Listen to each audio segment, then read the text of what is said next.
ఆఫ్రికాలో ఉన్నవాడు అక్కడే ఎంజాయ్ చేయకుండా ప్రపంచం మీద ఎందుకు పడ్డాడంట? ఈ ఒక్క ప్రశ్న 70,000 ఏళ్ల క్రితం నాటి పరిస్థితులను కళ్ళకు కట్టబోతోంది. అప్పటి వరకు సాగిన మనిషి గతాన్ని, ఆ తర్వాత మారబోతున్న మనిషి భవిష్యత్తును వివరించబోతోంది. సీట్ బెల్ట్ పెట్టుకోండి. ఇప్పుడు మనం 70,000 ఏళ్ల కాలం నాటికి వెళ్ళబోతున్నాం. ప్రకృతి మనిషికి ఏనుగు లాంటి భారీ శరీరాన్ని ఇవ్వలేదు, చిరుత లాంటి వేగాన్ని కూడా ఇవ్వలేదు. అయినా ఆ జంతువుల మధ్యన బతికి బట్ట కట్టాడు. ఎలా అంటే, ఆ జంతువులు వేటికి లేని దాన్ని నేచర్ మనిషికిచ్చింది. అదే బ్రెయిన్.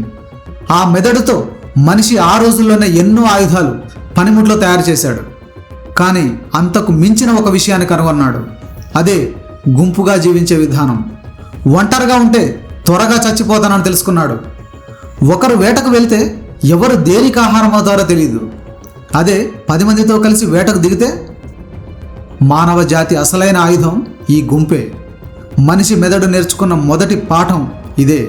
ఇలా సహజీవనంతో మనిషి జంతువుల మీద పైచేయి సాధించడం మొదలుపెట్టాడు. కడుపుకు ఆహారం కూడా పర్వాలేదన్నట్టుగానే దొరుకుతోంది. ఇలా కాలం గడిచిపోతుండగా మనిషికి ఒక మార్పు మెల్లగా కనిపించడం మొదలుపెట్టింది. కానీ అది మొదలై కొన్ని వందల ఏళ్ళు అవుతోంది. ఇవాళ ఆఫ్రికా అంటే ఎడారులకు నిలయం. అయితే భూమి పుట్టినప్పటి నుంచి ఆ ఖండం ఇలాగే ఉందని చాలామంది అనుకుంటారు. ప్రపంచంలోనే అతిపెద్దదైన సహారా ఎడారి ఆఫ్రికాలోనే ఉంది.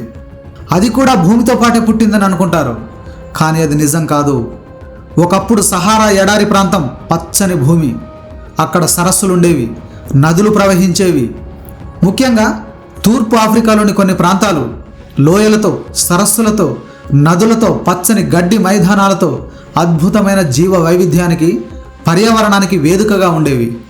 అలాంటి చోట కాలక్రమంలో వాతావరణంలో మార్పులు రావడం మొదలయ్యాయి.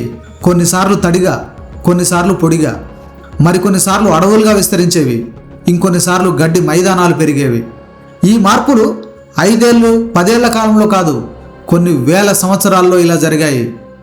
వేల ఏళ్ల పాటు ఆఫ్రికాలో మనిషికి ఆశ్రయం ఇచ్చిన ప్రకృతి మెల్లగా తన నియమాలను మార్చడం మొదలుపెట్టింది. కొన్ని ప్రాంతాల్లో వర్షాలు ఆలస్యంగా రావడం, తక్కువగా రావడం, అస్సలే రాకుండా పోవడం, ఇలా గ్రాడ్యువల్గా తగ్గడం మొదలైంది. దాంతో సరస్సులు క్రమంగా కుంచుకుపోయాయి, గడ్డి భూములు పలచబడ్డాయి, నదులు సన్నగా మారిపోయాయి. మరి వాతావరణం ఎందుకు ఇలా మారింది? పచ్చని ఆఫ్రికా ఎడారిలా ఎందుకు మారిపోయింది అనే ప్రశ్న ఇక్కడ చాలామందికి వస్తుంది. దీనికి ఆసక్తికరమైన ఖగోళ విషయం తెలుసుకోవాలి. భూమి తన అక్షంపై కొద్దిగా ఊగుతూ ఉంటుంది. ఈ చిన్న మార్పు భూమిపై పడే సూర్యకాంతిని మారుస్తుంది. సూర్యకాంతి మారితే గాలుల దిశ మారుతుంది. గాలులు మారితే వాతావరణం తీరు మారుతుంది. వెదర్ మారితే వర్షాల రాక మారిపోతుంది. అంటే ఆకాశంలో జరిగే చిన్న మార్పు భూమిపై వాతావరణాన్ని, జీవుల మనుగడ తీరునే మార్చేస్తుంది. ఆఫ్రికాలో జరిగిన మార్పు ఇదే. ప్రతి ఏటా వర్షాలతో పచ్చగా కనిపించే చెట్లు మోడువారుతున్నాయి. పూలు పూయడం లేదు, పండ్లు కాయడం లేదు. రాను రాను ఈ పరిస్థితి ఎక్కువ అవుతోంది. ఏం జరుగుతోందో మనిషికి త్వరగా అర్థం కాలేదు. కానీ జంతువులు మాత్రం ముందుగానే అర్థం చేసుకున్నాయి. గడ్డి మైదానాలు తగ్గిపోతుండడంతో పచ్చని గడ్డిని వెతుక్కుంటూ జింకలు, ఇతరత్ర జంతువులు అడవిలో పడి వెళ్ళిపోతున్నాయి. వాటిని తినే సింహాలు, పులులు వంటివి కూడా వాటిని అనుసరిస్తూ వెళ్ళిపోతున్నాయి. క్రమంగా జంతువులు పలచబడిపోతున్న విషయం మనిషికి అర్థమైంది. ఇప్పుడు మనం క్లైమేట్ రిఫ్యూజీస్ అనే పదాన్ని ఎక్కువగా వాడుతున్నాం. కరువు వల్ల, వరదల వల్ల తమ నివాసాలను, ప్రాంతాలను వదిలి వెళ్ళే ప్రజలను ఇలా పిలుస్తున్నారు. అచ్చం ఇదే పరిస్థితి ఆనాడు ఆఫ్రికాలో వచ్చింది. జంతువులు వెళ్ళిపోతుండడంతో ఆ ప్రాంతం మెల్లగా నిశ్శబ్దంగా మారిపోవడం మొదలుపెట్టింది. అప్పుడు జంతువులను వేటాడే మనిషి కూడా ఒక నిర్ణయం తీసుకోవాల్సిన పరిస్థితి వచ్చింది. ఇక్కడే ఆకలితో చనిపోవాలా లేక జంతువుల వెంట నడవాలా అని. ఈ ప్రశ్నకు సమాధానం నడవాల్సిందే అని వచ్చింది. కానీ ఈ ఆన్సర్ చెప్పింది మనిషి కాదు, ఆకలి. ఆకలిని మించిన క్రూరమైనది మరొకటి ఏదీ లేదు. అలా తిండి బాధను, తద్వారా చావును తప్పించుకునేందుకు మనిషి అడుగు ముందుకేశాడు. ఇక్కడ గుర్తుంచుకోవాల్సిన అత్యంత ముఖ్యమైన విషయం ఏంటంటే, మనిషి కొత్త ప్రాంతానికి చేరుకోవాలని ప్రయాణం మొదలుపెట్టలేదు. కొత్త దేశాన్ని కనుక్కోవాలని అనుకోలేదు. కొత్త ఖండాన్ని ఏలాలని కూడా కోరుకోలేదు. నిత్యం వేధించే పాత ఆహారాన్ని వెతికాడు. అదే అతన్ని కొత్త ప్రపంచంలోకి తీసుకెళ్ళింది. అలా అనివార్యంగా ఆఫ్రికా నుంచి వలస మొదలుపెట్టాడు ఆనాటి మనిషి. తాను ఆఫ్రికాను వదులుతున్నానని అతనికి తెలియదు. అసలు దాని పేరు ఆఫ్రికా అన్న సంగతి కూడా అతనికి తెలియదు. కేవలం తిండిని వెతుక్కుంటూ ముందుకు సాగుతున్నానని మాత్రమే అతనికి తెలుసు. ఇక్కడే కొందరికి ఒక సందేహం వస్తుంది. ప్రకృతే మనిషిని అక్కడి నుంచి కదిలించినప్పుడు మరి ఎందుకు కొందరే కదిలారు? మొత్తం మానవ జాతి అంతా ఎందుకు ఆఫ్రికా నుంచి బయలుదేరలేదు అని. ఈ ప్రశ్నకు 3 సింపుల్ ఆన్సర్స్ ఉన్నాయి. ఆఫ్రికాలో ప్రకృతి వైపరీత్యాలు వచ్చినప్పటికీ అవి ఒకేసారి ఆఫ్రికా మొత్తం రాలేదు.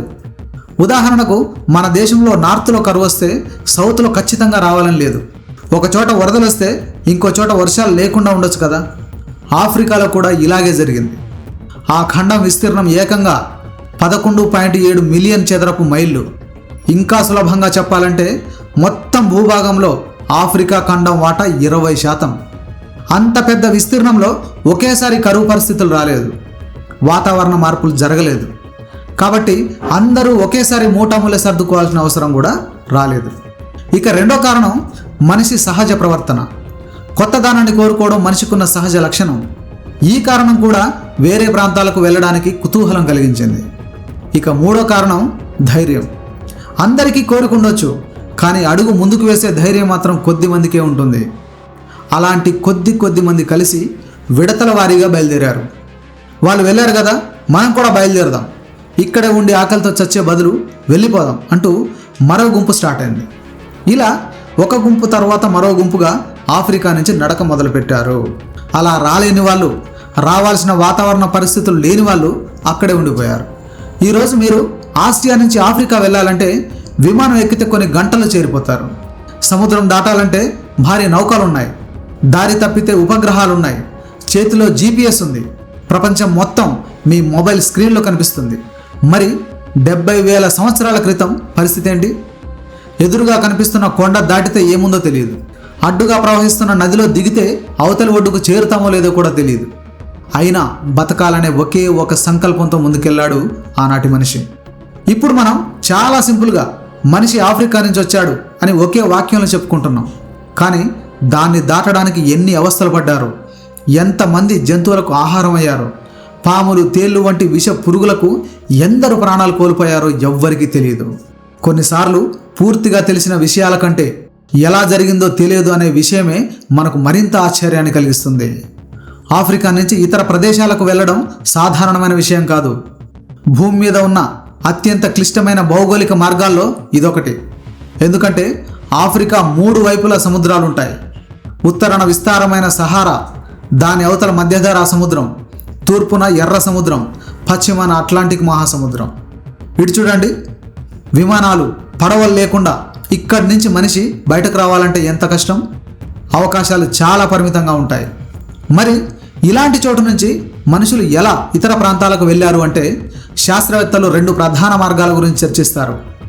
ఒకటి ఉత్తర దిశగా ఈజిప్టు మీదుగా సీనాయి భూసంధి వైపు, రెండోది తూర్పు వైపు ఎర్ర సముద్రం దక్షిణ భాగంలో ఉన్న బాబ్ ఎల్ మాండేబ్ అనే ఇరుకైన జలసంధి.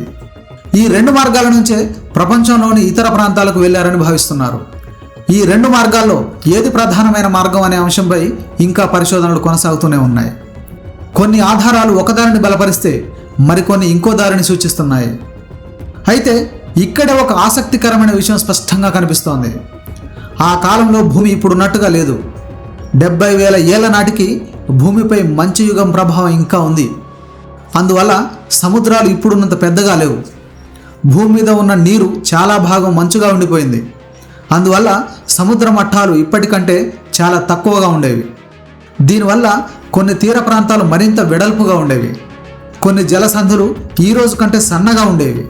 అయితే నాటి మనుషులు ఈ కారణం వల్ల నడుచుకుంటూ సముద్రం దాటారని చెప్పడం కరెక్ట్ కాదు, కానీ దాటాల్సిన నీటి దూరం కొన్ని ప్రాంతాల్లో ఇప్పటికంటే తక్కువగా ఉండి ఉండొచ్చు అని సైంటిస్టులు భావిస్తున్నారు. మరి ఆ కొద్ది దూరాన్నైనా ఎలా దాటారు? అవేమీ పిల్ల కాలువలు కాదు, చెరువులు, నదులు కాదు, సముద్రాలు కదా. అంటే దీనికి మన దగ్గర ఖచ్చితమైన సమాధానం లేదు. చరిత్ర, సైన్స్లోని బ్యూటీ ఇదే. తెలిసిన దాన్ని తెలుసు అంటుంది, తెలియని దాన్ని తెలియదు అని ఒప్పుకుంటుంది. కొంతమంది పరిశోధకుల అంచనా ప్రకారం చిన్న చిన్న తెప్పలు లేదా తేలియాడే దుంగలను ఉపయోగించి వాటితో సముద్రాలను దాటి ఉండొచ్చని భావిస్తున్నారు.